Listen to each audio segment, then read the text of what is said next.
जय गुरुदेव। क्या आपको पता है कि मनुष्य के गुनाहों को माफ करने का अधिकार केवल संतों को है और किसी को नहीं। संत कर्म बंधन से परे हैं, समर्थ होते हैं और जीवात्माओं को भी कर्म बंधन से मुक्त कर सकते हैं। भगवान राम ने बाली को मारा तो द्वापर में उन्हें कृष्णावतार बहेलिये ने छिपकर मारा था। कर्म का बदला उन्हें चुकाना पड़ा था। संत मत में सूरत का अर्थ है आत्मा अंदर में, यानी मस्तक में घंटे की धुन हर वक्त हो रही है। उसी आवाज को शब्द कहते हैं। आत्मा जब घंटे की आवाज को सुनती है तब उसे बहुत अच्छी और प्रिय लगती है। उसमें मिठास है, आनंद है। मन और आत्मा इस आवाज को सुनने के बाद अंदर में ठहरने लगते हैं, लेकिन धुन उन्हें ऊपर उठा नहीं सकती क्योंकि अभी तक वे उसके आकर्षण के दायरे से बाहर है। यह आवाज सुनाई तो देती है पर दूर से, और इस दूरी की वजह से वह आवाज आत्मा को खींचती नहीं। इसलिए साधना के द्वारा जब जीवात्मा तारा मंडल, सूर्य और चंद्र मंडलों को पार करके उस स्थान पर पहुंचती है तब ध्यान वहां ठहरता है। फिर शब्द का काम है कि वो जीवात्मा को ऊपर के रूहानी मंडलों में ले जाए।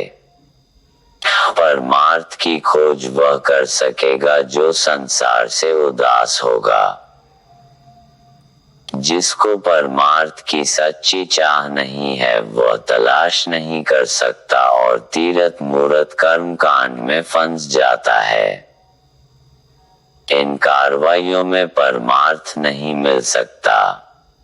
मालिक से मिलने का पता और भेद संत सद्गुरु से मिलेगा।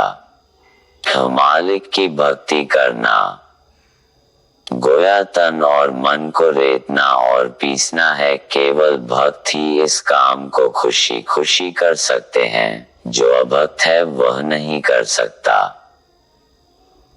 जो लोग नौकरी में रहकर राज्य की चोरी करते हैं उनकी आत्मा पर मलिन कर्मों का पर्दा चढ़ जाता है और वो कभी सुखी नहीं रह सकते। जिस काम को करने में डर लगे वह धर्म है, पाप है, और जिस काम को करने में खुशी हो, भय न मालूम हो, वह धर्म है। धर्म के काम से आत्मा में शक्ति आती है, बल मिलता है। इस धर्म की पहचान इस मनुष्य शरीर में दोनों आंखों के पीछे बैठी हुई जीवात्मा बतलाती रहती है। जब हम पहली बार कोई गलत काम करने लगे तो आत्मा रोकती है कि इसे मत करो, लेकिन जब हम उपेक्षा करके गलत काम करते हैं तो धीरे धीरे वही आदत बन जाती है। फिर हम कहने लगते हैं कि आत्मा भ्रष्ट हो गई, अधोगति में चली गई। दरवाजे पर आए हुए किसी भूखे प्यासे व्यक्ति को खाना खिला देना, पानी पिला देना सबसे बड़ा पुण्य कार्य है। यदि ऐसा व्यक्ति बिना खाए पिए वापस लौट जाए तो वह गृहस्थ का घर नहीं, शमशान भूमि है। तारांकन देश में आम राय बन चुकी है कि रोज रोज की चिक चिक से बेहतर होगा एक बार पाकिस्तान से आर पार की लड़ाई हो जाए। आए दिन आम लोग और फौज आतंकवादी हमलों में मारे जाते रहे। अब यह बर्दाश्त नहीं किया जा सकता। लोग सीमित और लो इंटेंसिटी वार की अवधारणाओं से आज जा चुके हैं। यह जानते हुए कि संपूर्ण युद्ध में कम से कम 1/3 भारत और पूरा पाकिस्तान खत्म हो सकता है, लोग ऐसे युद्ध के पक्ष में खड़े हैं।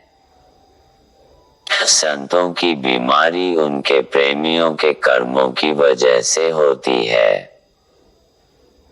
उनके गुनाहों को माफ करके उनको राहत पहुंचाना यह केवल संतों का काम है जो सत्पुरुष के अवतार कहे जाते हैं।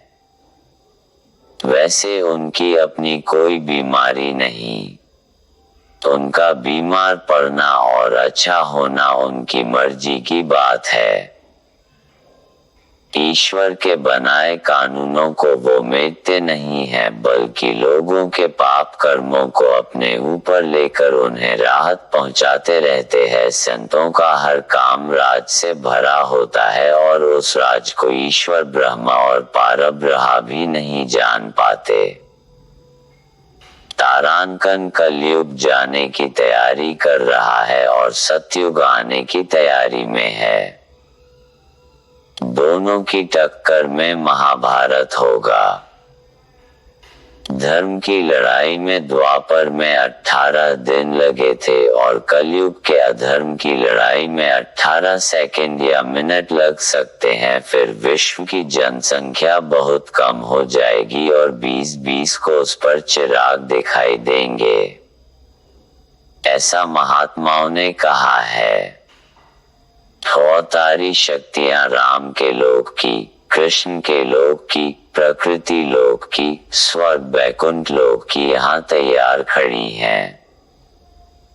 उनका काम है अधर्मियों का विनाश करके धर्म की स्थापना करना। इस बात को राम ने भी कहा और कृष्ण ने भी कहा कि जब सृष्टि में पाप बढ़ जाता है, लोग पाप कर्मा में डूब जाते हैं, तब मैं अवतरित होकर पापियों का विनाश करता हूँ और धर्म की स्थापना करता हूँ। ये शक्तियां पृथ्वी पर अवतरित सत्पुरुष के आदेश की प्रतीक्षा कर रही है, क्योंकि बिना उनकी मौज के वो कुछ नहीं कर सकती। विश्वामित्र ने जब आदेश दिया कि उठहु राम भंजहु भव चापु मेटहु तात जनक परितापु, तब राम ने उठकर धनुष को तोड़ दिया। उस महापुरुष का जिस दिन आदेश होगा, अवतारी शक्तियां रातों रात परिवर्तन कर देंगी। फिर कलयुग विदा होगा और सतयुग आ जाएगा। स्थूल, लिंग, सूक्ष्म और कारण चारों शरीर एक पिंजरे के अंदर दूसरे पिंजरे के समान है, जो आत्मा को इनसे निकालने और वापस अपने घर उड़ जाने से रोकते हैं। आत्मा इन चारों पिंजरों के अंदर एक तोते के समान कैद है। जब पिंजरे काट दिए जाते हैं, तब वह अपने होश में आती है और उड़ने के लिए आजाद हो जाती है। यही मनुष्य की मुक्ति है, जिसे जीते जी मानव जीवन में प्राप्त किया जा सकता है। आसमान के ऊपर जो रूहानी मंडल है, वहां जीवात्माएं रहती है। वहां उनकी भाषा में आधा नहीं है, जैसे शब्द नहीं है बल्कि शब्द है, या प्रणाम नहीं है बल्कि प्रणाम बोला जाता है। 3 बातें याद रखें। देश व दुनिया में धन की कमी होगी, आर्थिक स्थिति चरमरा जाएगी। उसके बाद नंबर आएगा अन्न की कमी का। सारा भौतिकवाद गेहूं के एक दाने पर केंद्रित हो जाएगा। तीसरा नंबर है अन्न की कमी का। उसके बाद संघर्ष हो जाएगा, लड़ाई हो जाएगी। ऐसा बाबा जय गुरुदेव जी महाराज पिछले कई वर्षों से कह रहे हैं। जय गुरुदेव नाम प्रभु का।